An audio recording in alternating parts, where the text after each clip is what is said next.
Welcome, ladies. Let's open with a word of prayer. Oh, our gracious Heavenly Father, I just want to thank you for today. Thank you for these ladies that have come, that are interested in learning about what we can do to live in a way that would be honoring and glorifying to you, that we would use the bodies and treat the bodies the way you intend. And I just thank you for that now, Lord. And Lord, give us some things that we can take away today and take home and put into practice that can help improve the way we're living, and that we can honor and glorify you in everything that we do and say. In Jesus' name, amen. Okay, so pull out your dietary trends from our ancestors. I thought this was really interesting. It just came out this April 10th from Dr. Mercola. And he didn't actually write the article. Someone else wrote it, and then he put some comments at the end. So I'm going to go through, it's quite a bit, and there are some charts that I might see if I can hold up to you for you to see. But I'm going to go through this, try to go through this very quickly, okay, because there's a lot here. And I'm going to skip the story at a glance that he always has, a story at a glance where he summarizes it at the beginning. We're just going to get into it, okay? It's no secret that the health in America is declining rapidly. And we found, and the food that we consume daily plays a huge role in determining health outcomes.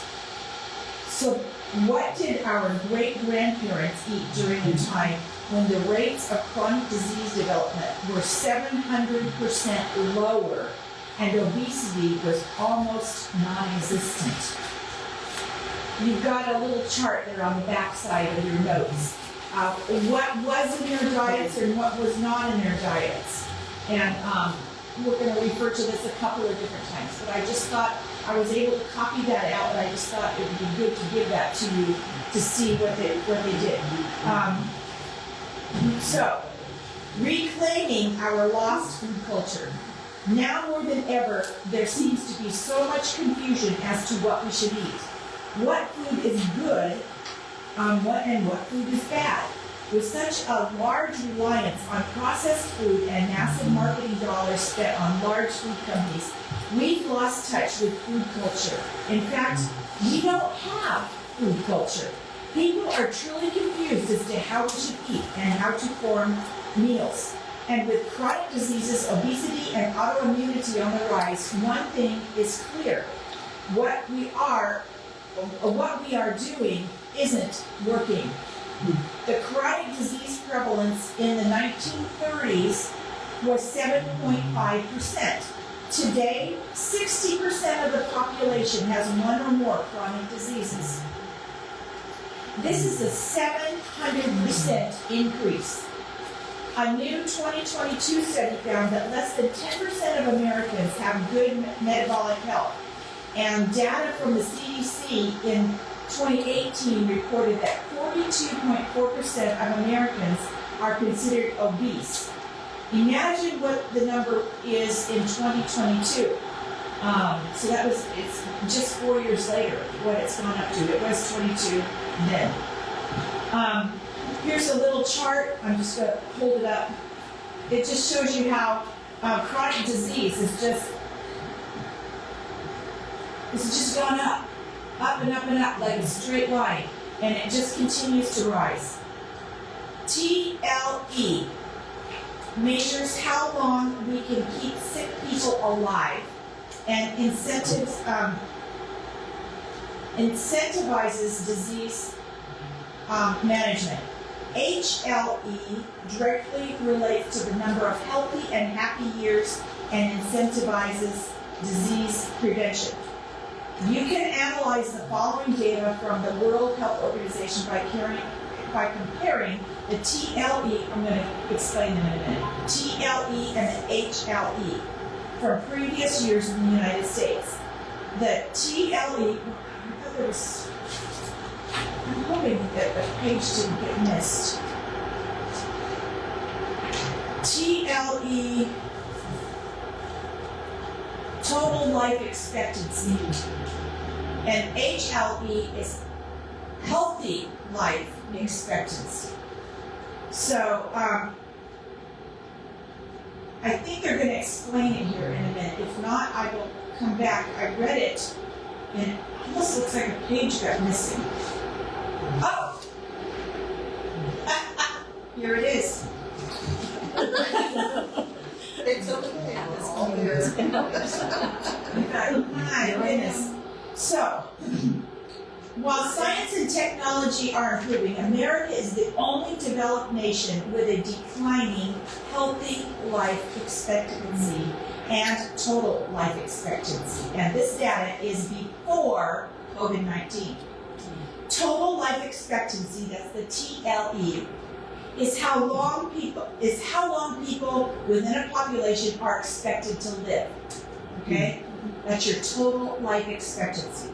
Your healthy life expectancy measures how long within a population are expected to live without disease and disability.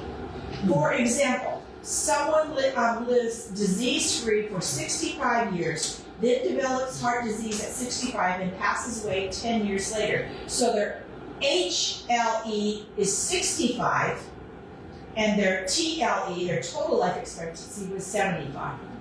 They were 65 before they started getting sick, and then they lived 10 more years. So that's how you measure that. And so that's what those mean. He's going to keep referring to those. And he shows how it's gone up parallel, kind of like the two things. And they say the official dietary guidelines didn't start till 1980. And so that's where it starts climbing. That's when they started measuring it. Okay? Okay. So, we are declining in the United States. You can't see this chart, but here's a chart of all these different countries. We're at the bottom. The United States is at the bottom. Can you see that?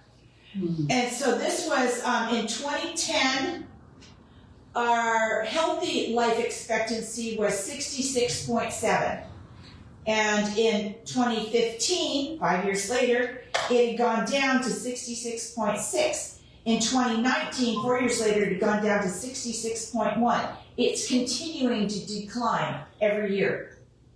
Who's the healthiest on the list? The healthiest on the list here was Japan. That doesn't surprise me. So anyway, Okinawa skews it. Yeah. Some people some of the people on Okinawa live into the hundreds. Yeah. Mm-hmm. And it happens here. Who just passed away? 103. Just passed away in the last couple of weeks. We just prayed for someone. Oh no, was it Susan?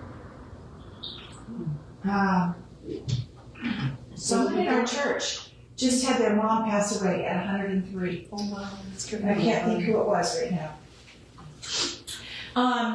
But we didn't always have such widespread chronic health problems.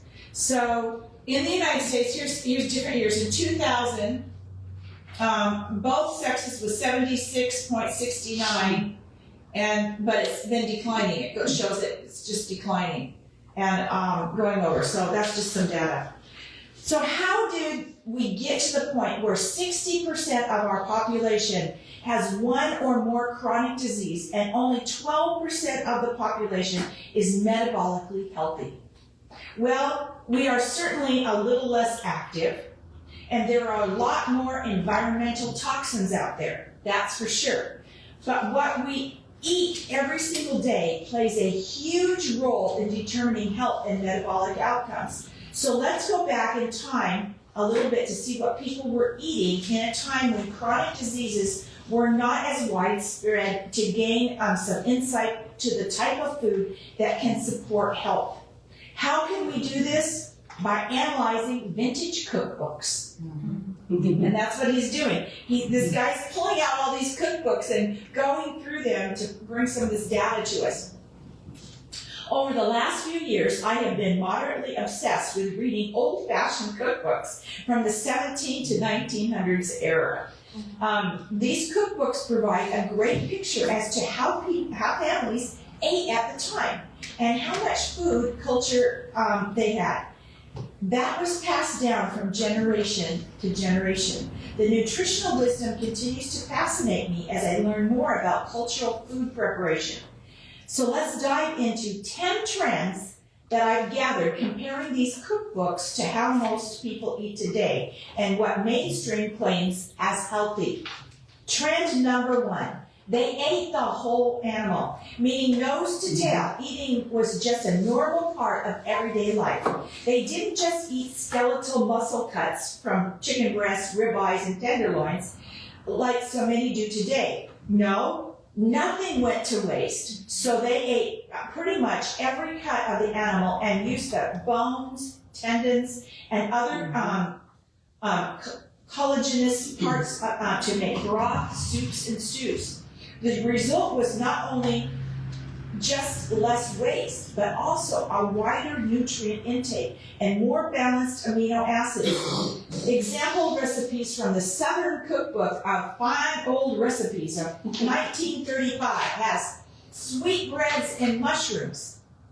And the first ingredient on there is 1 pair of sweetbreads, hard-boiled sweetbreads. I thought, what? I had to Google it. Sweetbreads are, I think it was the adrenals and the pancreas. They're called sweetbreads. Anyway, that was just one thing. And they prepared this. Another one was a chicken liver ramekins. And I never liked any liver of any kind. But anyway, I remember the first time in high school gagging on chicken liver that was in gravy that I didn't know was there until it hit my tongue. Anyway, they utilized all parts of the animal, while Americans today seem to be obsessed with chicken breasts, tenderloins, and ribeyes. The organs are often the most nutrient-dense parts of the animal, and bone-in, tough cuts of meat often contain a lot more collagen relative to pure muscle meat. Trend number 2. They ate meat and saturated fat. Check out a few pages of the table of contents from The Lady's Assistant for Regulating and Supplying the Table from 1787. They did not exclusively eat meat, but the consumption of meat was considered a mark of a good diet, and its complete abstinence was rare. Consuming low amounts was in the case of an extreme poverty diet. They did not fear saturated fat like mainstream still tells us to do. In fact, recent re-evaluations of the data used by Kellogg to demonstrate saturated fat in the 1900s are showing a different picture. Some researchers have instead demonstrated that saturated fats from animal sources are inversely correlated with the presence of NCDs, non-communicable diseases. As illustrated in the paper, re-evaluation of the traditional diet heart hypothesis analysis of recovered data from Minnesota coronary experiment from 1967 to 73, published again in 2016. We are eating a lot more vegetable oils and less animal fats relatively to the early 1900s, and yet our health is declining. Quote here, available evidence from randomized controlled trials shows that replacement of saturated fat in the diet with linoleic acid effectively lowers serum cholesterol, but does not support the hypothesis that this translates to a lower risk of death or coronary heart disease, or all causes. Findings from the Minnesota coronary experiment add to growing evidence that incomplete publication has contributed to overestimation of the benefits of replacing saturated fats with vegetable oils that are rich in linoleic acid. Was it really the meat that caused health issues? No. High, write this one down, PUFA. Polyunsaturated fatty acids. So, high PUFA diets lower metabolic rates and hinder glucose metabolism. Our great-grandparents didn't eat super high-fat diets, but the fat they did consume was rich in saturated fats. Animal fat consumption went down while vegetable oil and PUFA-rich fat consumption went up. And that's when our health went. So here's a chart that shows the blue on the bottom is the animal-based fats, and the orange is the vegetable oil. See how that's changed? When they introduced shortening Yes. and margarine. Oh, yes. Shortening and margarine. Oh, they were really bad. Okay, trend number 3. They ate carbs all year round. Carbs consumed were largely fruits in season. Citrus, for example, in January. Melons, for example, in the summer. Jams and jellies, honey, sugar, potatoes, flour, and baked goods and bread. Here are examples of a bill of fare or the meal plan of some receipts or recipes for the month of January in the winter. The top menu and then August, summer, bottom menu. We're going to look at a couple of things here. Both from What Shall We Have to Eat from 1893. Carbohydrates were consumed all year round and a lot of them. They definitely ate in season, but they went through extensive preparation, think jams and jellies, to ensure access to carbs 365. Here are a few examples of great preservation from the Ladies' Assistant to Regulating and Supplying the Table in 1787. You have to read really carefully because the Old English S was written like an F. So it can get really confusing when you're trying to read and stuff like that. But it goes into the preparation, and I'm not going to get into that right now because we don't have a lot of time. I want to get to some other things too. So, but they ate a lot of calories and a lot of carbs, but they ate in season too. That was another thing. Trend 4, they ate a lot of calories, not just carbs, calories. Americans are now fatter than our ancestors despite eating similar or less calories. They were not afraid to eat. The more money you had, the more food you ate. Being hungry and eating a lot was seen as a good thing.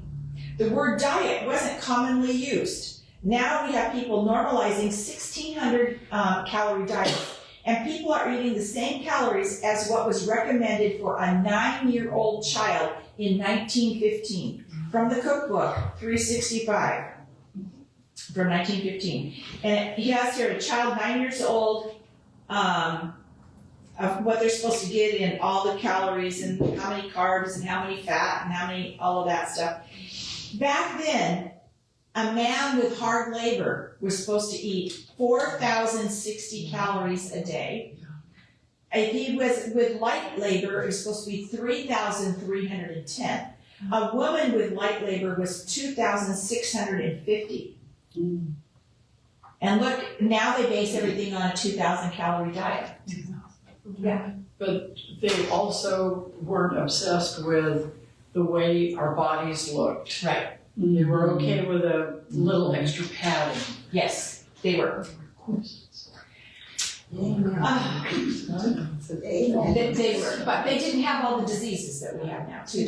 So, as discussed above, one of the biggest changes between then and now is the type of fat in our diet, which changes the types of fats inside our body. And this dietary fat switch has hindered glucose metabolism and downregulated our metabolisms. Yes, fat gain is the result of too many calories in relative to calories out, which is burned. But there has been a major change in our metabolisms, reducing the calories outside of the equation. Dr. Speakman, one of the leading metabolism and obesity researchers in the world, has found that there has been a reduction of BMR, basal metabolic rate, despite an increase in active energy expenditure. So while many Americans may consume too many calories for their needs, and this can lead to weight gain, a huge red flag is that the basal metabolic rate, BMR, of our nation is declining. This statement is supported by a steady downward trend in our body temperature, as metabolic rate can be assessed by body temperature. Image below from a January 7th, 2020 study in the Elite journal, ELIFE, E-L-I-F-E, entitled Decreasing Human Body Temperature in the United States Since the Industrial Revolution. Body temperature has declined, implying lower metabolic rates since heat is generated as a byproduct of energy production. A lower metabolism means that in order to maintain or lose weight, we have to eat less calories. With food abundance, we can now see why it is very easy to gain weight.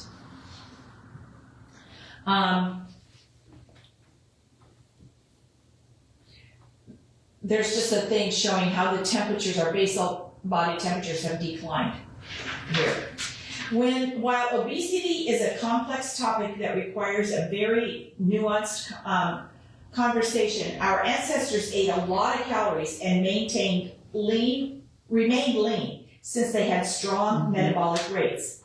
A 136% increase in our dietary linoleic acid, or PUFAs, it's also an omega-6,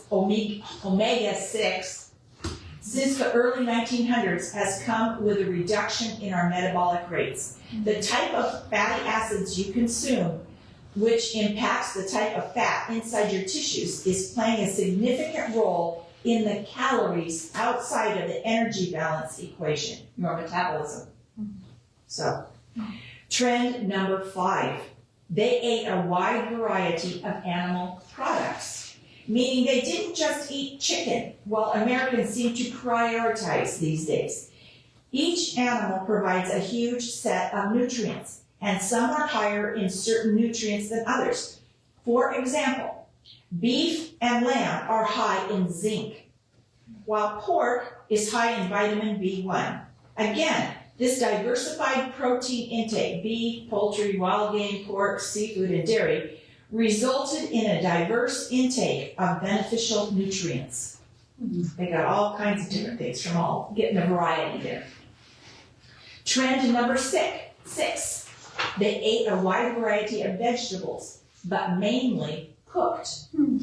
I did not think raw kale smoothies were on the menu. Oh, I do not think raw kale smoothies were on the menu. We are not ruminant animals who have complex digestive systems to break down thick cellulose fibers in raw vegetables. We need easy to digest food. They made sure the vegetables and potatoes they consumed were well cooked, which made digestion easier and reduced anti-nutrient levels. But it didn't take all the ingredients that were good for you? I mean, Well, when they properly prepared them, it did, yes. okay. Because I always heard that cooking your vegetables takes a lot of the vitamins It out. can take some of that out, but there's also the anti-nutrients that need to be prepared, like soaking and different things too. It just depends. You know, you've heard of spinach. Spinach is not good on the thyroid raw. Mushrooms are another thing, not good raw. So there are certain things that your body needs. There's a change that goes through in order for your body to properly digest them. They need to be cooked. Is there any other vegetables besides spinach and mushrooms? Oh, I'm sure there are. Onion, me too. Oh, interesting. I'm not real sure about all of that right now, but it's possible. Okay, so trend number 7. Daily sugar consumption in the form of homemade desserts. Yes, sugar is low in nutrients, But no, sugar is not inherently toxic.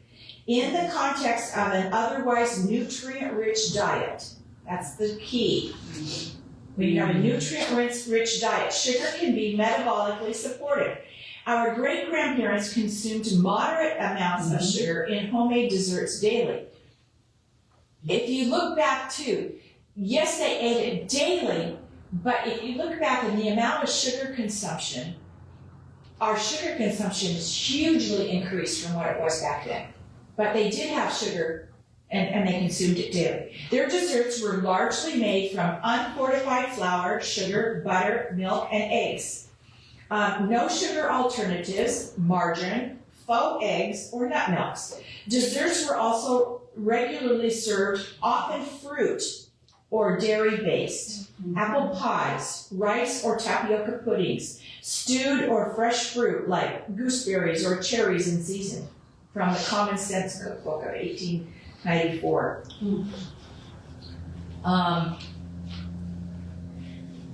So in this one I want to show you really quickly, the refined cane and beet sugars stayed pretty much the same, right? You know, didn't really change that much. This one is the caloric sweeteners, other caloric sweeteners, and this one down here is corn sweeteners like high fructose glucose. You know, look at it keeps rising. Okay, trend number 8. They ate refined flour. Refined flour was a part of their diet, though daily treats, baking goods, and was regularly used in sauce recipes. However, their flour was not fortified with iron. Yeah, it was not fortified with iron, which is actually metal shavings, which was added to our flour and implemented in the 1940s. It was not from genetically modified grains either. And it was not coated in high amounts of pesticides like glyphosate. So grain sourcing in today's day and age is vital. That was from the Buckeye Cookery in 1890.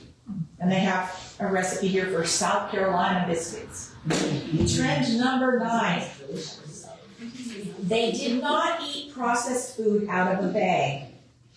Home cooking was the norm. In fact, processed food consumption has increased from less than 5% in the 1800s to now more than 60% today. Cooking and prepping food was a sacred activity, not an inconvenience. Many cookbooks viewed it as a cherished art form, passed it from one generation to the next. That was from 3 meals a day in 1890.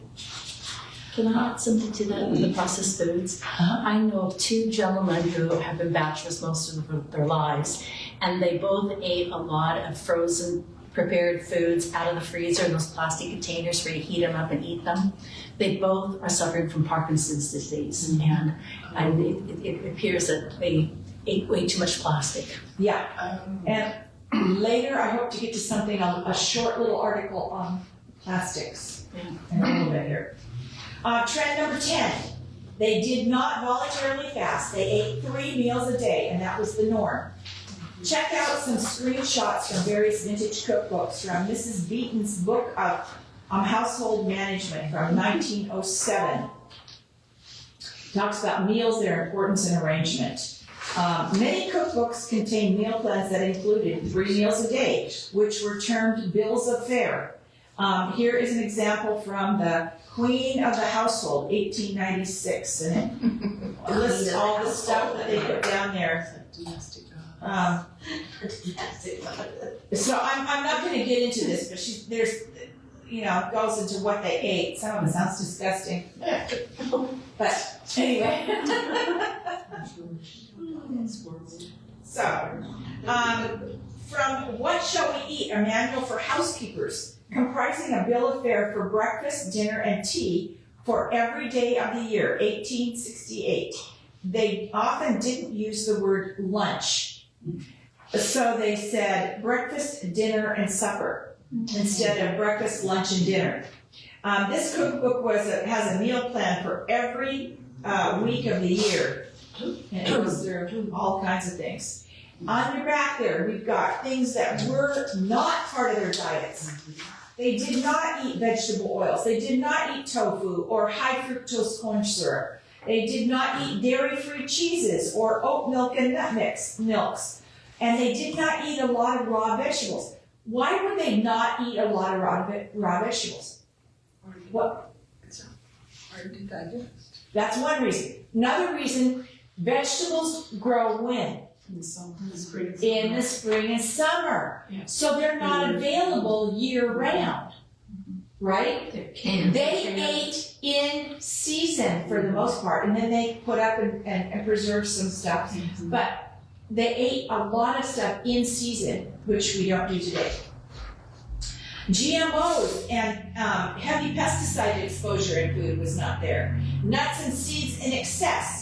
Instead, they were part of when they were baking, they would put nuts in their cookies or their baked goods. It was not an everyday just eat a bunch of nuts, okay?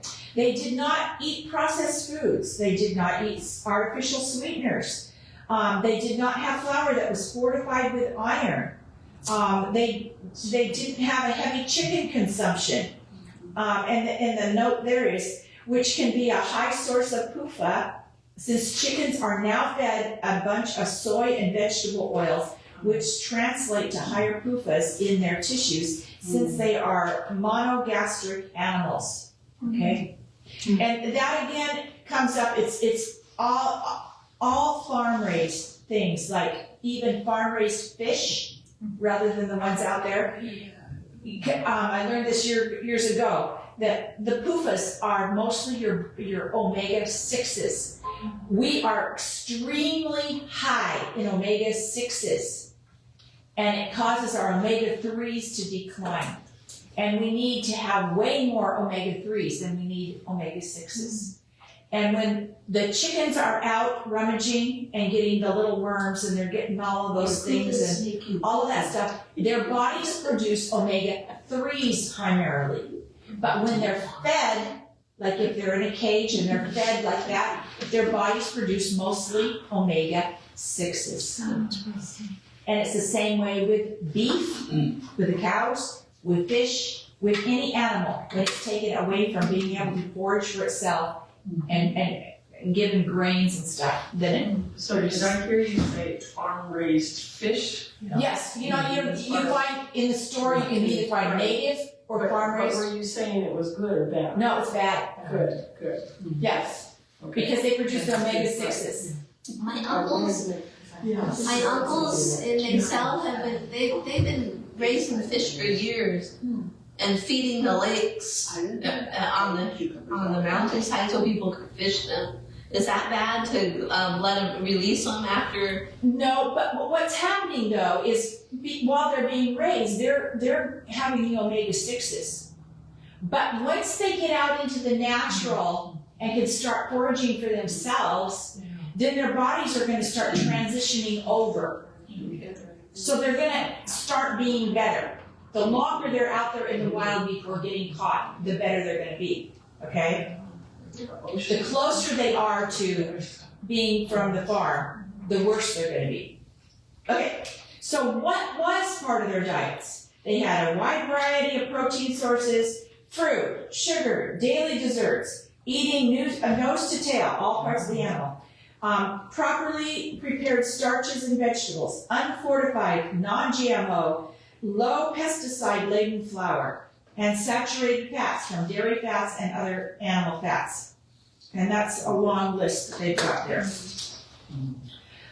So this is, this next list I want to show you is from Warren's Model Housekeepers from 1882, where the author mentions this weekly grocery list in addition to produce that was available in the market. This is what they would go and buy for their people in the household.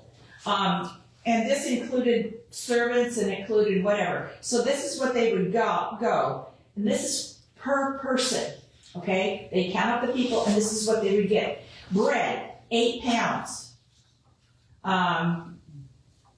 Or for 8 pounds for a woman servant or 16 pounds for a man. Okay?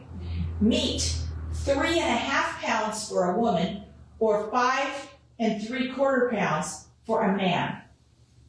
This is daily. That's a lot of. Daily. This is daily. I mean, that's a roast. This is a lot. Or was this a, right? That's huge. Huh. No, this is a Thank weekly. Sorry, weekly. Oh, I know, we were always like, whoa. Okay, but they counted it per person, okay? Milk, 1 quart for a child. They did not include it for the others, it was only for the child. Butter, 1/2 pound. Sounds good. Cheese, 1/2 pound. Potatoes, 3.5 pounds. Beer, 1 gallon for a woman or 7 quarts for a man. A lot of times it was safer than the water. Yeah. Tea, 2 ounces. I'm guessing they weighed the tea leaves. Coffee, 1/4 pound for breakfast only. Oh my gosh. Cocoa, It's like, okay, let's do it this way. cocoa, 3/4 pound. No, it might be 1/4 pound. I think it's 1/4 pound. Sugar, 1/2 pound. NB, in giving out stores for this week, the housekeeper must multiply each article by the number of persons, and that will give the quantity required. Articles of doubtful use, such as rice or tapioca, may be given or not. An account should be required of the last given out before replenishing the kitchen jar. The kitchen spice box should be filled, and the date of filling it entered in the storeroom book. That's what they did. So, one could argue that our great-grandparents and great-great-grandparents were healthier than us, and we can learn a lot from them. A common counter-argument to this statement is, but our great-grandparents didn't live that long. While medical advancements have certainly improved some aspects of healthcare, the assumption that human lifespan has increased dramatically is misleading. Overall, lifespan has increased since then, but there is some evidence that this is not because we are living far longer. Instead, it's increased since more of us are making it that far. A lot of life expectancy data from the past is skewed by high rates of infant mortality. Infant mortality rates were unquestionably high, and around 50% of all infant deaths at all levels of society was due to infectious diseases. If you have 2 children and one dies before their first birthday, but the other lives to the age of 70, the average life expectancy is 35. You see? Yeah. Once the dangerous childhood years were past, life expectancy in the mid-Victorian period from 1850 to 1870 was not markedly different from what it is today. A 5-year-old girl would live to 73 and a boy to 75. Modern medicine and science is very good at keeping babies alive, which will thus increase our life expectancy. Plus, they didn't suffer from the chronic diseases and autoimmune conditions plaguing us today. Many enjoyed relatively good health in old age. There is evidence that rates of chronic diseases were significantly lower, indicating the healthy lifespan was higher. Here is an average from the 2008 paper, An Unsustainable and Degraded Diet, Part 3, Victorian Consumption Patterns and Their Health Benefits, which compares the causes of death between the 2 time periods. Okay, so here's what it was in 1880, and here's what it was in 1997. The bottom level here was the neoplasm. They hardly had any cancers. That's cancers. Look at today, or what it was in 1997. And then the second one was diseases of the circulatory system. That's greatly increased here. Diseases from the respiratory system. We have it less. Theirs was more. And these are more also, that they have these higher. Infectious and parasitic diseases and all other diseases. So these increase, but the first two, the cancers and the circulatory diseases, we have much worse than they did. Okay. There is, of course, been political factors and influences from large businesses that have changed the dietary recommendations over the last 100 years. For example, the demonization of animal food that we've consumed for generations can be traced back to profits. As a society, we've taken the most bioavailable and nutrient-dense animal protein sources and have labeled them as unhealthy. But it is no coincidence that large food corporations cannot make big profit margins with small-scale farming, but they can easily profit by making fake, plant-based versions of these foods, utilizing corn and soybean byproducts with monocropped fields and other highly processed ingredients. In conclusion, if we return to the question of what should we be eating after learning about food history, the answer is clear. Meat, butter, dairy, sweet, sugar, fruit, properly prepared starches, and well-cooked vegetables. PUFA-rich foods were not a big part of their diets, and a large increase in dietary PUFAs has negatively impacted metabolic health.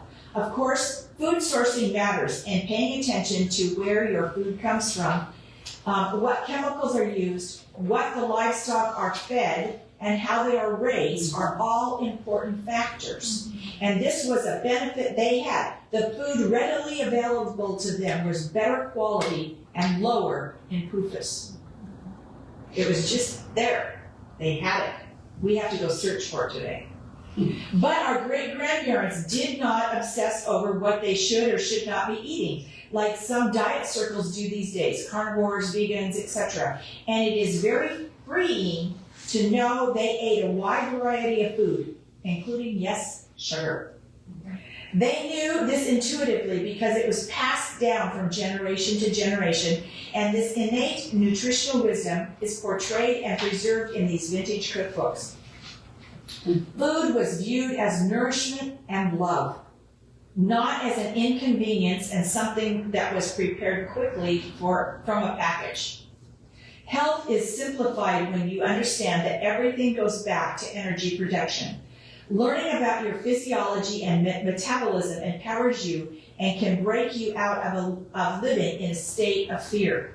When you understand metabolic health and that the metabolic state of your body impacts the functions of various compartments, you can better understand why some foods or activities may be metabolically supportive, which increase energy production, and why others may hinder energy production, instead of arbitrarily labeling something as good or bad because an influencer said so. For example, a meal should increase your body temperature, meaning your body is using that food for fuel. You will not heal by fearing food.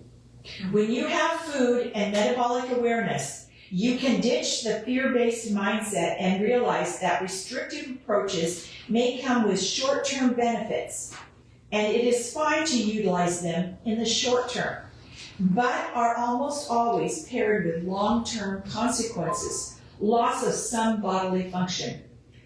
You instead enter an empowered state where you can make more educated decisions as to what is moving your health forward and what's holding it back. Food should be nourishing, and food should be enjoyed. A healthy diet does not have to be restrictive. If it is, it's not sustainable. If you are frequently binging, then your current approach is not working, and your body is asking for nutrients and energy.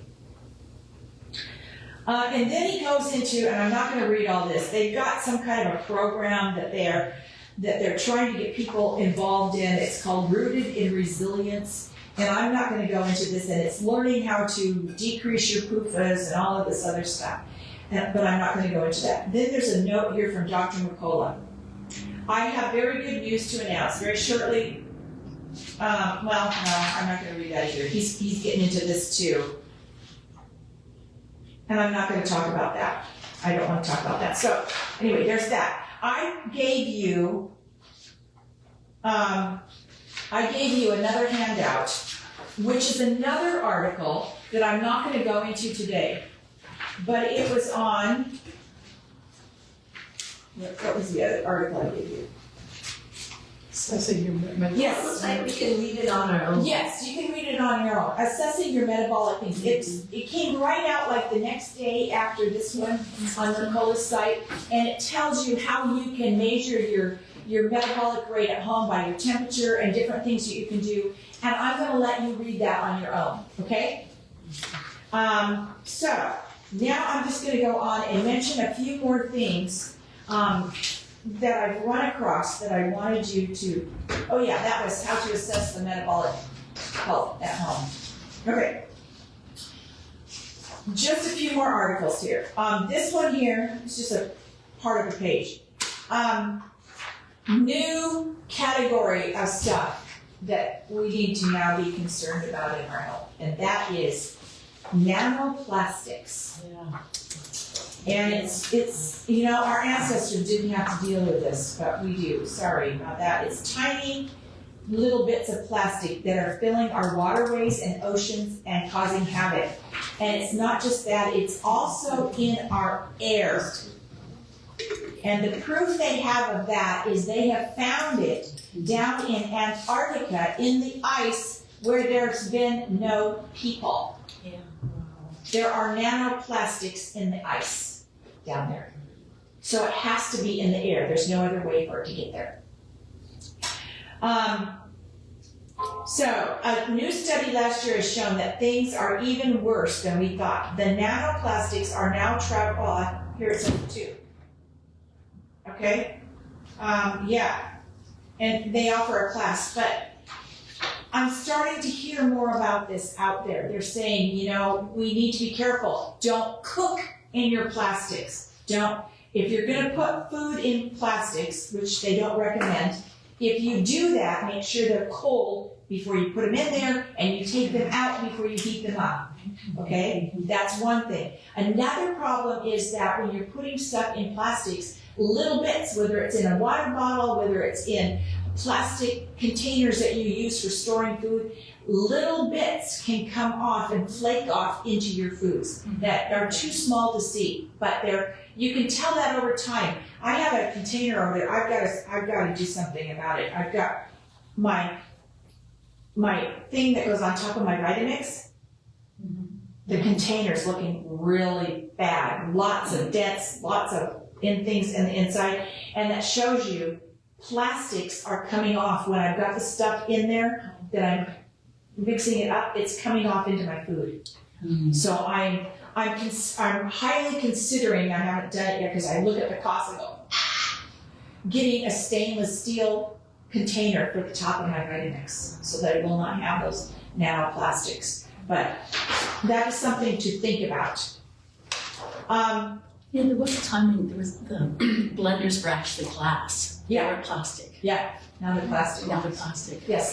I just saw an article this morning that was kind of shocking. They say don't get your receipt at the grocery store because the receipt itself can be high in BPA, and apparently we can absorb it through our skin. Yep, I've been hearing that So too. what are we supposed to do at That's Costco? really asking.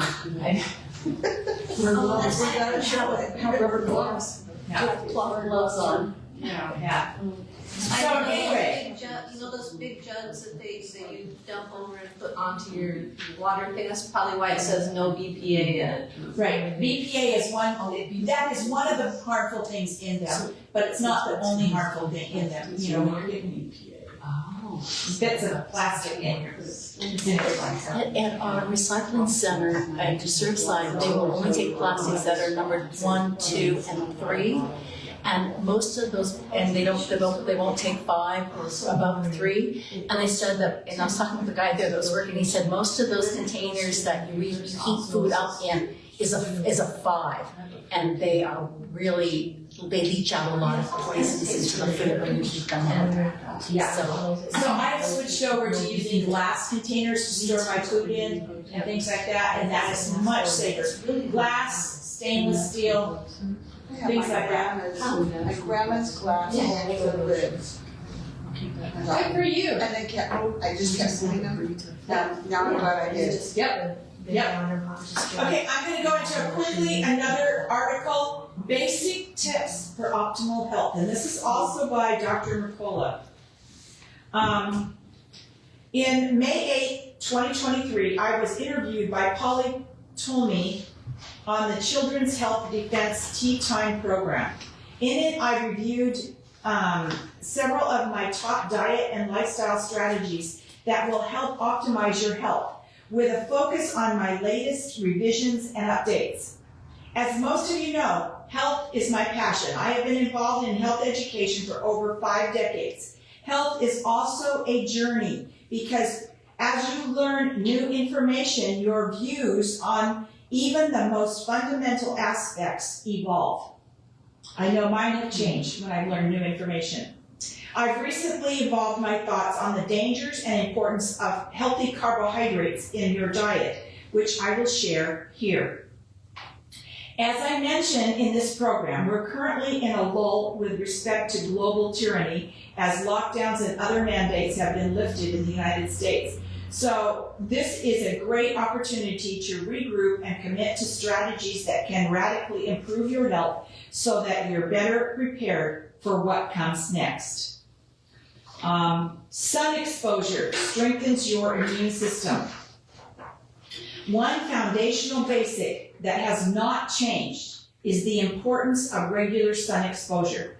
For the last century, we've known that sun exposure is necessary for endogenous, or however you pronounce that, vitamin D production, which in turn radically upregulates your immune system and improves your ability to fight infections, including COVID. In October 2020, I published a scientific review detailing how vitamin D reduced the risk of COVID-19 infections and its severity. Since then, that evidence has only grown stronger. I also published a vitamin D guide available that you can download on stopcovidcold.com. Optimizing your vitamin D is a level between, to a level between 50 and 80 nanograms per milliliter, is probably one of the simplest, least expensive, and most foundational strategies to sustain your health. In Europe and Canada, the blood level you're looking for is 150 to 200 nanomolecules per liter. I don't know why it's different in the United States than it would be over there. They get less sunshine. That could also be ocean farmer. Yes. Because they aren't just on a straight line. So anyway, and then he talks about supplementing with vitamin D. As you know, 2 or 3 months ago, I was mentioning how vitamin D, when you're taking those capsules, that can be very detrimental. What you really want to do is be either getting it from the sunlight or a sun lamp. The one that they recommended on the site that I was looking for is Spurdy Light, and it's expensive. I can't afford it. But you can get a reptile one, because the reptiles, when people have reptile pets, they need the sunshine or they will get sick. And so you can get one of those and use it, and you only need it for like 5 minutes a day. So if you can look back on, or remember, I don't remember when it was I talked about that. I remember it. So, but I recommend, instead of taking vitamin D capsules, to do something to get your vitamin D. Right now, the sun's getting more prevalent, so try to get your sun in at least 5 minutes a day. Other health benefits of sun exposure. That said, sun exposure also has several other health benefits that are unrelated to vitamin D production, which cannot be obtained by swallowing a vitamin D supplement. For example, The near-infrared rays in sunlight create structured water, also known as EZ water, which acts a bit like a battery in that it gets charged with energy. This structured gel-like water is important for cellular integrity. It also enhances the ability of red blood cells to flow through your capillaries. It also plays an important role in the energy distribution within your body. Another major health benefit of sun exposure is the production of melatonin in your mitochondria. This too is produced by the near-infrared in sunlight. Melatonin is a profoundly efficient antioxidant, but it also causes your body to produce other endogenous antioxidants such as glutathione. It's important to have high quantities of subcellular mitochondria melatonin to help regulate your body's oxidative stress. And you can learn more about that. He has an interview by a Dr. Russell Reader. So that's another reason why it's important to get that sunlight, get these things. Another hormone that's important is testosterone. If you get sufficient sun exposure, it will increase your testosterone levels. Men obviously have and need more testosterone, but it's also an important sex hormone for women. Hazards of omega-6 linoleic acid. The importance of avoiding linoleic acid and omega-6 fat is one of the foundational health components that I've come to realize in more recent years. LA, which is found in vegetable oils and seed oils, massively increases oxidative stress and lowers your metabolic rate, which in turn prematurely ages and degrades your body. I'm convinced excessive LA intake is one of the most important drivers in chronic disease today, far more than sugar. The main reason why excess LA causes disease is because it prevents your mitochondria from working well. Mitochondria are subcellular organelles responsible for producing most of your cellular energy in the form of ATP. And without ATP, your cells cannot function and repair themselves normally.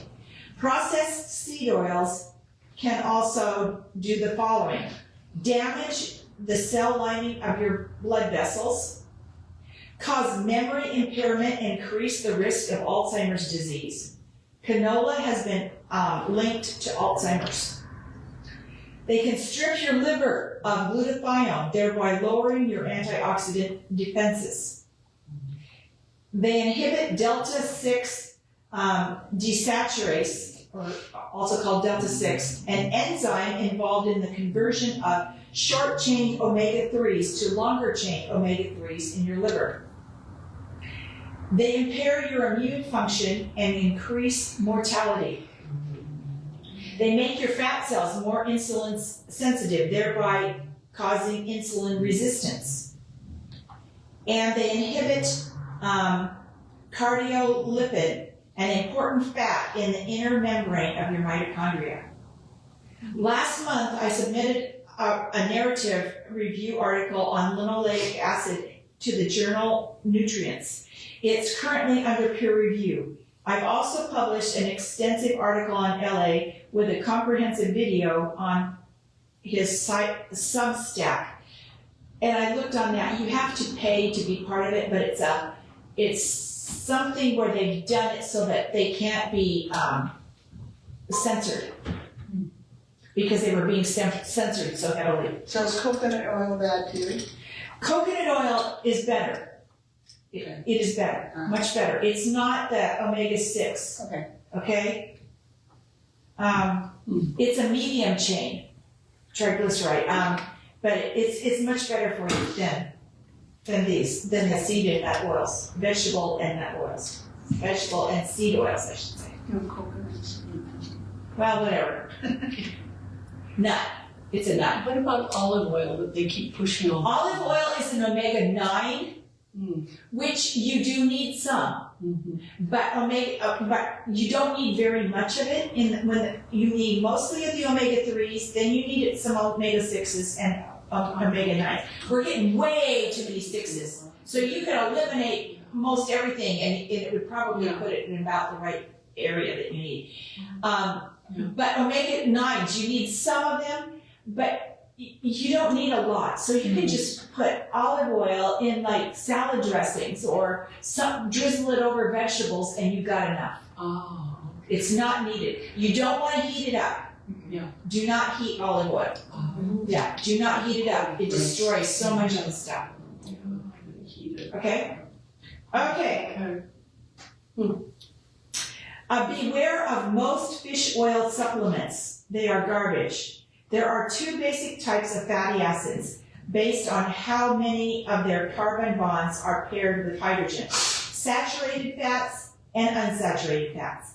Unsaturated fats are further subdivided into monounsaturated fats and PUFAs, depending on how many pairs of hydrogen atoms they are missing. Because your tissues are made up mostly of saturated and monounsaturated fats, your body requires more of them, so that's the omega-3s. It requires more of them than the PUFAs, which is the omega-6s. The main dietary PUFAs, okay, but there are, some of them I guess are also omega-3s. It says the main dietary PUFAs are omega-3s and omega-6. And while your body does need these, it needs them in relatively small quantities, and it needs more 3 than 6. But generally, we're getting tons of 6s and a small amount of 3s, generally. Again, LA is an omega-6 fat that should be avoided as much as possible. It's found naturally in most foods, so it's nearly impossible to become deficient if you eat real food, okay? Processed food, of course, is loaded with it, so you're guaranteed to get excess amounts of that. Most Americans eat 20 grams a day or more of LA, and the dietary requirement is only 2 grams, okay? Omega-3s, on the other hand, is not readily available in a wide variety of food. It's only found in fatty cold water fish. Most probably know that omega-3 is important for heart health and more, and fish oil is one of the most popular supplements on the market. The problem is, most of these supplements are worse than garbage. In addition to the problem of most being rancid, they are also not in the form of triglycerides, which is what you find in the fish itself. They're distilled synthesis in an ethyl ester form that never occurs in nature. So I don't recommend taking fish oil supplements. Instead, get your omega-3s from small fatty fish like wild-caught Alaskan salmon, sardines, and mackerel. Another alternative is cod liver oil. The fatty acids in cod liver oil are in the natural triglyceride form. So as far as omega-3 supplements go, I think it's one of the best. Another, he says, is krill. Both are excellent, he says. You do need to be careful, though, because like fish oil supplements, many of the cod liver oil supplements are rancid by the time you open the bottle. The taste of the cod liver oil should be completely neutral. You shouldn't have to hold your nose and swallow it. If it tastes or smells bad, it's rancid and should not be used. Okay? Then he goes into why I changed my mind about low-carb diets.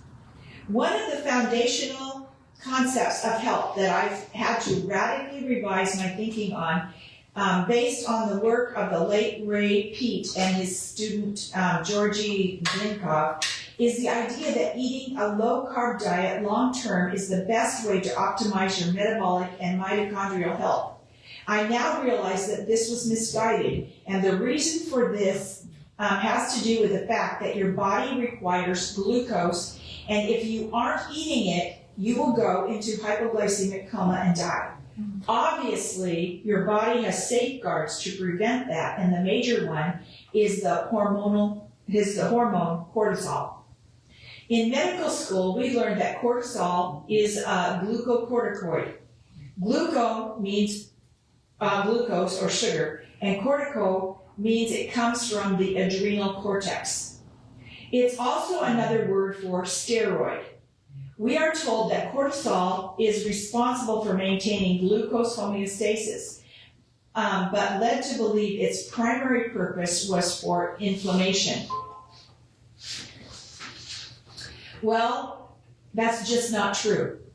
While cortisol certainly contributes to glucose balance, its primary purpose is to raise your blood sugar when it's too low and you don't have enough glycogen reserves in your liver. How does cortisol work? But just how does cortisol increase your blood sugar? It does it by breaking down your muscles, bones, and brain. It sacrifices your lean muscle mass to release amino acids that your liver converts to glucose in a process called gluconeogenesis. So ultimately, cortisol also is going to cause inflammation and impair your immune function. And it increases food cravings. So you do not want your cortisol to be elevated. For a long time, I was a proponent of a low-carb diet. But now I realize that chronic low-carb is not a good idea. As a fuel, glucose is vastly superior to fat. And that was something I simply got wrong. The same thing goes for fasting. Both low carb and fasting are great interventions in the short term for those who are overweight and metabolically inflexible. However, once you have regained your metabolic flexibility, it is important to revise your strategy and add healthy carbs back in, or else these strategies will backfire and lead to decreased metabolic health, compromised mitochondrial function, and impaired metabolism. Cortisol happens to be the primary aging hormone. If it is chronically elevated, you simply will die prematurely, as it is highly catabolic, meaning it will break down your body tissues. To stay healthy as you age, you need to be anabolic and build healthy tissues like muscle and mitochondria. Elevated cortisol will seriously impair these effects. Some important cautions before you increase your carbs. So it is clear that you need to be doing everything you can to keep your cortisol levels and chronic inflammation low. But it would also be a major mistake to increase your carb intake if you are still on a high-fat diet. I did this experiment in the mid-'80s after I read the book by Harvey and Marilyn Diamond called Fit for Life. They suggested having fruit only for breakfast, which I tried. Then I did my lab work and found my fasting triglycerides and lipoprotein files had exploded for the worse. I prematurely concluded that the high fruit diet was nonsense and remained relatively low carb for nearly 4 decades. This was until I encountered Ray Peat's work and re-evaluating my initial impressions. I now understand that I was missing important parts of the strategy, and now I eat 3 to 4 pounds of watermelon virtually every morning at 5:30 as my first meal, followed by 3 eggs and 8 ounces of white rice and 2 ounces of maple syrup 1 to 2 hours later. Sounds disgusting to me. That sounds like a lot of carbs, and it is. I have additional fruit later in the day, and now my carb intake is about 475 grams a day. You might wonder what has happened to my weight and blood sugar with all these extra carbs. Well, I thought my weight was good at 192 as I increased my body mass, but it has decreased by 10 pounds to 182 with no change in muscle mass. My fasting blood sugar has dropped 10 points. So far, it seems to be working for me. What? Yeah. This just goes against so many things that I have been taught. Wow. So, the vital metabolic switch you need to understand. This is one of the most important principles in food science that I never learned or understood until recently. My strong guess is that this is also true for most natural medicine clinicians. That is why I created the figure below to help you visualize so you can better understand this vital concept. Okay. Here we've got the fats that are greater than 30%. Here's fats that are less than 30%. Okay? So, the fats that are greater than 30% go to glycolysis, no oxygen, inefficient, only 2 ATP. And this one over here with a greater, it leads to the mitochondria. It uses oxygen and it's efficient at 36 to 38 ATP. So, how do you burn glucose? This is called the Randall cycle that he's going to talk about. But this just doesn't talk about the carbs right here. It's talking about the fats, and it has to do with where he said, don't greatly increase your carbs without decreasing your fats. Okay, because it can really backfire if you do not decrease your fats. Low carb diets have helped at least tens of millions of people improve their health for a very good reason, and there is a stealth switch that controls which fuel your mitochondria can burn, as you can only burn one fuel at a time, either fat or glucose. You probably heard this when you've heard about the keto diet. They want you to switch from burning glucose to burning fat. The premise of that diet is switching, because it can only burn one at a time. What about that Paleolithic diet? I can't think about that right now. I'm not able to answer that question right now. But there's also another diet out there. You've probably heard of Trim Healthy Mama. Have you heard of that? It's a couple of sisters that got into this, and they switch back and forth between the two, but they make sure that it's divided by 3 hours, at least in between. They can eat a meal that has higher in fat and very low carbs, and then or even no carbs, and then they'll eat another one 3 hours later that might have has all the carbs and none of the fats. They switch back and forth. But they say because you can only burn one at a time, they separate it by 3 hours. Or one day, one another day, something like that. That's another approach to it that's out there. Okay, so this switch that he's talking has been given the name the Randall cycle. But it is more helpful to visualize it as a railroad switch that changes the tracks of the train. And the train can only travel down one track, not both. This is because only one type of fuel can be burned at a time. The best case scenario is you metabolize or burn glucose in your mitochondria without any reductive stress, a term I'll explain in my upcoming interview, which we don't have.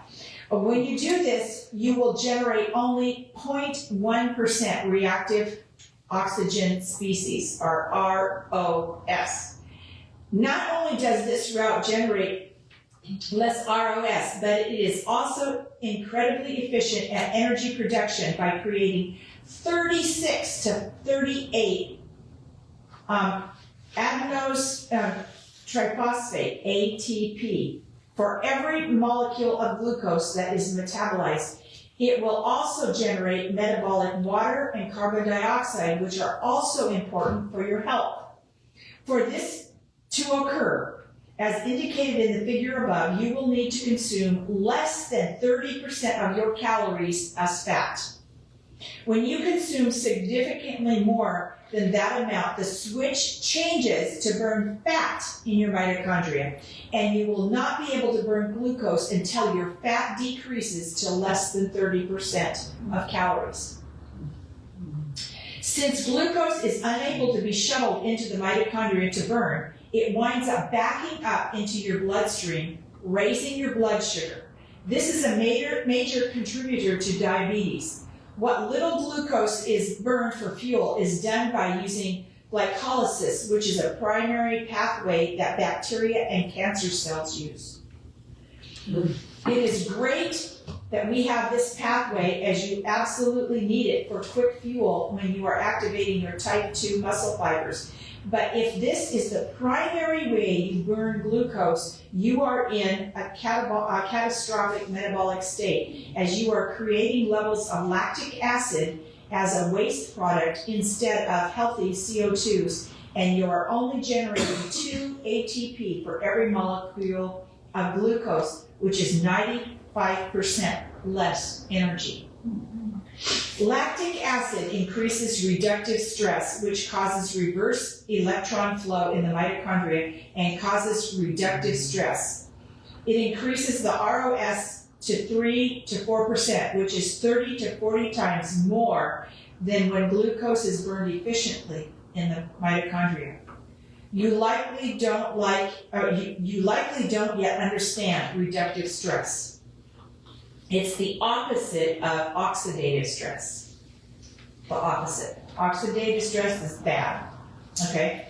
But we'll have done an interview. He's going to do this and he's going to bring it up, he says, in future months, or later this month, whenever this was. But I don't have it here. I might be able to download it. I'll look later. Remember, when you are burning glucose efficiently in your mitochondria, the glucose is converted not only to 36 to 38 ATP, but when the electrons from the glucose are ultimately handed off to oxygen, metabolic water, or deuterium-free, is made, and very importantly, carbon dioxide. This is vital to understand, as carbon dioxide is a potent stimulator of mitochondrial biogenesis, which will increase the number of mitochondria so that you can make even more energy.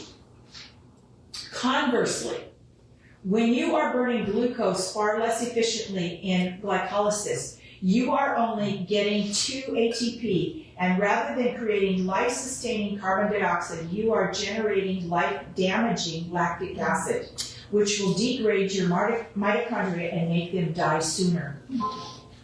Then he's got some updated stuff here that he recommends. I now believe that for most people, fasting is not a good idea, and the reason for that has to do with the fact that most people have large stores of LA in their body fat. When you have excess harmful fat in your body, the last thing you want to do is start burning it, because once you do, it's going to liberate pro-inflammatory molecules and increase cortisol, which also causes inflammation. For a long time, I taught that one of the strategies that will get many people healthy is time-restricted eating, which we've, intermittent fasting is the other word that most of us have heard of. When you're, compress your eating window and eat all your meals within a set number of hours, typically 6 to 8 hours each day.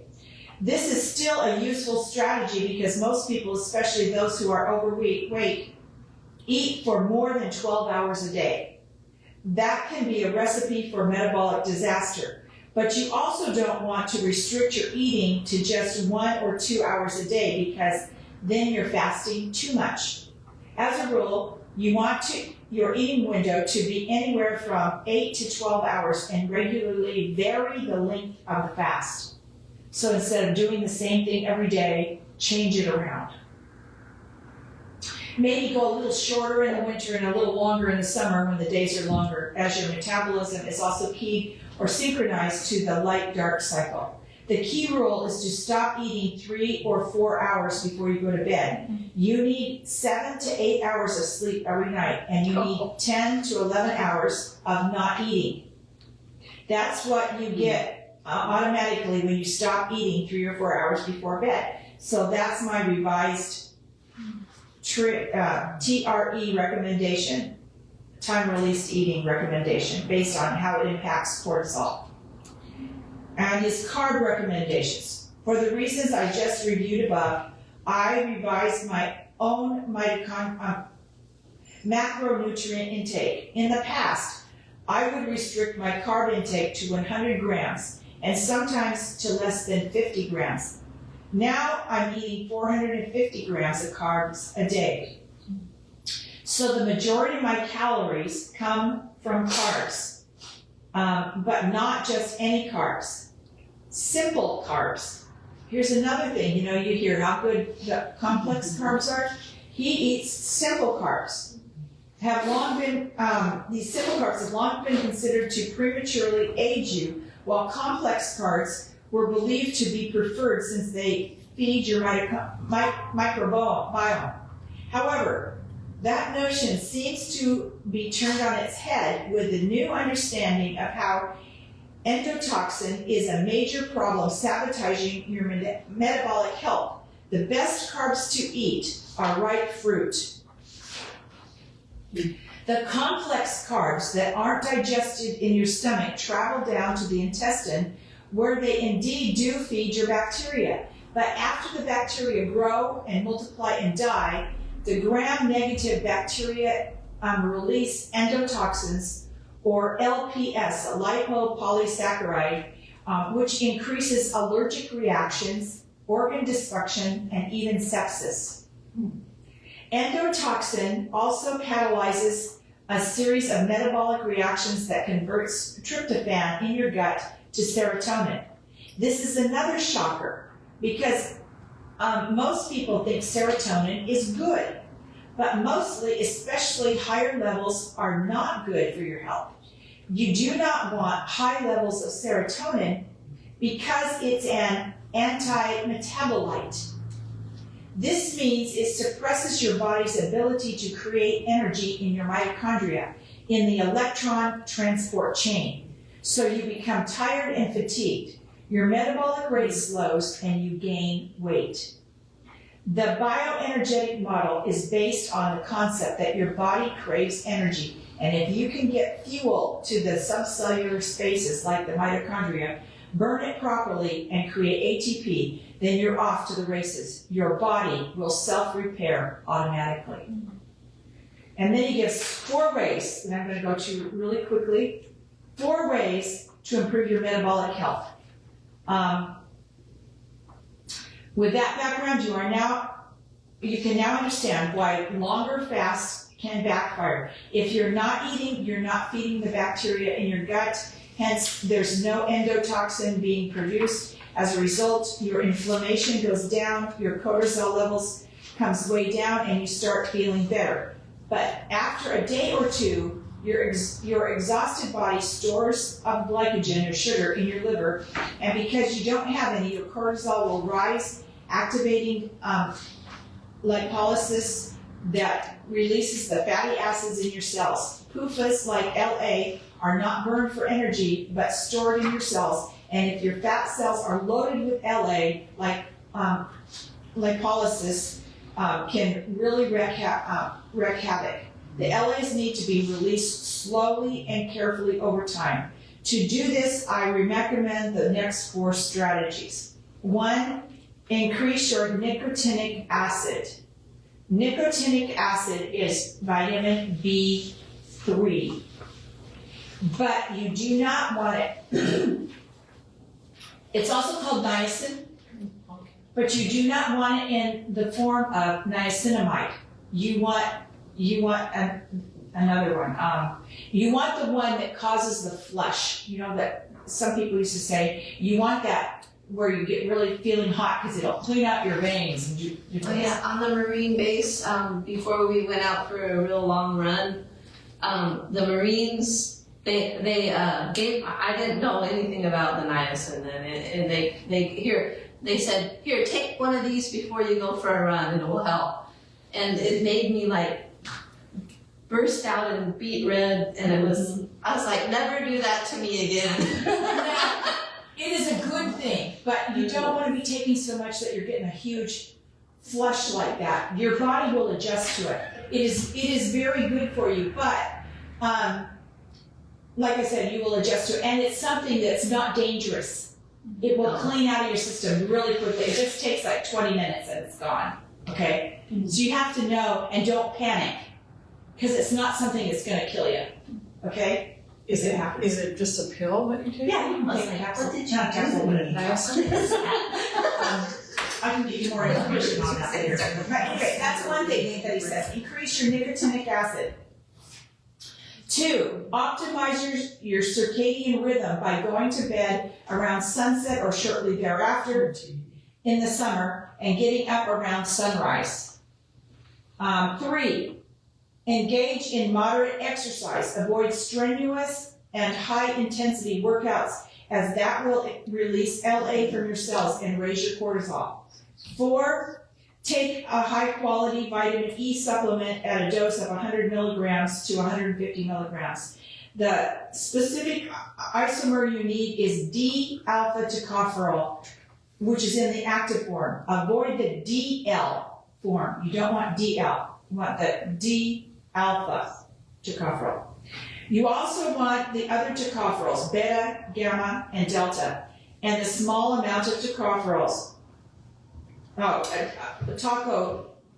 Trianols. Vitamin E helps counteract the adverse effects of the LA so that when it's liberated through lipolysis, it won't cause so much oxidative stress. And then he goes into this other thing, and we're running out of time. I did download the article. If you want to, any of these, I can send them to your email, okay? Just tell me, and I will send them to your email. I was surprised about this. The surprising benefits of aspirin. I recently evolved my views on aspirin and recently wrote an article. So I went and looked up the article. I have it right here. On why. I now suspect aspirin can be a supplement that most people can benefit from. For example, aspirin is a powerful anti-lipolytic, which means it decreases the breakdown of PUFAs released from your fat cells. Aspirin can also lower your cortisol levels. It is a master regulator of an inflammatory pathway called NF-kappa B. It helps increase testosterone and progesterone, which are 2 of the most important sex hormones in your body. It increases your metabolism by uncoupling the mitochondria, which helps weight loss. Uncoupling mitochondria that instead of making ATP, your body is going to make heat. So you don't get energy overload and oxidative stress. Rather, the energy is released in the creation of heat. It may decrease the risk of COVID death by 50%. And it lowers aldosterone, which helps normalize blood pressure. I now take aspirin daily. Baby aspirin is one option, but I believe a daily dose of 325 milligrams once a day is better for most, unless you are using it to prevent a clot. Then a baby aspirin once or twice a day is likely better. He goes into that. There's one thing that I just, because of time. What was number 2? Number 2 was on the aspirin. The other 4 things. Okay. Going to bed. Okay. Going to bed. Go to bed shortly after sunset and get up around sunrise. Okay. Okay, so there was one thing on this article that I wanted to point out, because there's, besides aspirin, I hate taking things like that because they're synthetic. There was, and he has a big thing on here against Xarelto, but there's a form of what aspirin is.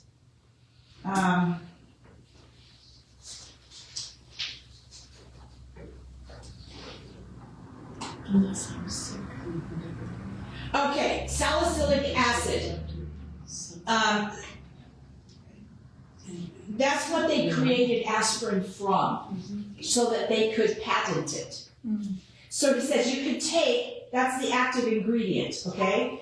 And so you want to look for a clean one or high quality willow bark supplement.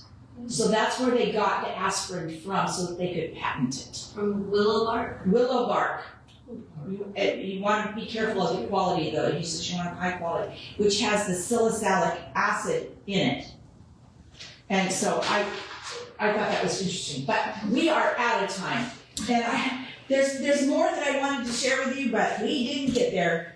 So I wanted to share some more on sulfuric foods, why too many of them can be bad for you. And then there was another one on the 7 best toothpaste alternatives. If you're interested in any of those, just let me know and I will send them to your email. So anyway, that was a lot. Very good, thank you. What is the one best toothpaste alternative? I can't think right now. My brain is just like fried. Okay, I'll just read them to you, okay?